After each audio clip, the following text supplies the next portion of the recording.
कश्मीर की इस बेटी के पाँव में समाज ने बेड़ियां डालने का प्रयास किया। काम के लिए बाहर निकलती तो बहुत कुछ सहना और सुनना पड़ा, पर लोगों के ताने ना ही उसका हौसला कमजोर कर पाए और ना ही समाज में अलग पहचान बनाने का जज्बा। कोई चूल्हा चौका संभालने की नसीहत देता तो कोई क्षमता पर सवाल उठाने लगता, लेकिन कश्मीर की ये बेटी डटी रही। उसने विज्ञान को अपनी ताकत बनाया और हौसले से उड़ान भरी। आज वह विज्ञान की बदौलत पर्यावरण की गुत्थियों को सुलझा लोगों का जीवन बेहतर बनाने की मुहिम में जुटी है। और जो लोग कल तक ताने देते थे, वही आज हौसला बढ़ा रहे हैं। तो हाँ जी, आज हम बात कर रहे हैं कश्मीर की होनहार और समाज में एक उदाहरण बनने वाली वीरांगना 28 वर्षीय उल्फत मजीद सोफी की, जो कि एक पर्यावरण विज्ञानी है और ग्लेशियर्स के पिघलने से पहाड़ों में बन रही झीलों पर शोध कर रही हैं।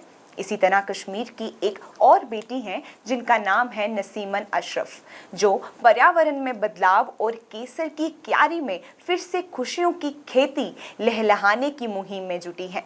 और आज उनका शोध कई परिवारों को फिर से केसर से जोड़ रहा है।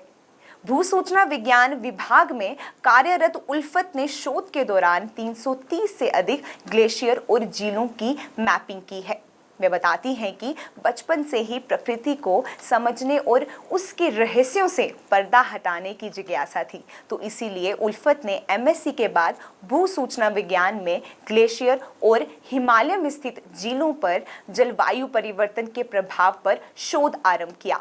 इसके लिए दूर दूर तक पैदल ही पहाड़ों को नापना पड़ता था। इसी के साथ उल्फत बताती हैं कि कश्मीर के समाज में एक बेटी के लिए ये कतई आसान नहीं था। पहाड़ों और पथरीली राहों से अधिक दर्द कुछ लोगों के शब्दों के तीर देते थे। शुरुआत में परिवार के लिए भी आसान नहीं था, लेकिन बाद में उनका सहयोग मिलता रहा, जिनसे उनकी राह भी आसान हो गई। उल्फत के शोध से सामने आया है कि जलवायु परिवर्तन के प्रभाव के चलते ग्लेशियर्स तेजी से पिघल रहे हैं और इसकी वजह से हिमालय में अस्थायी झीलों का निर्माण तेजी से हो रहा है। और वह अपने शोध में ऐसी झीलों को बढ़ने से रोकने के उपाय की तलाश में लगी है।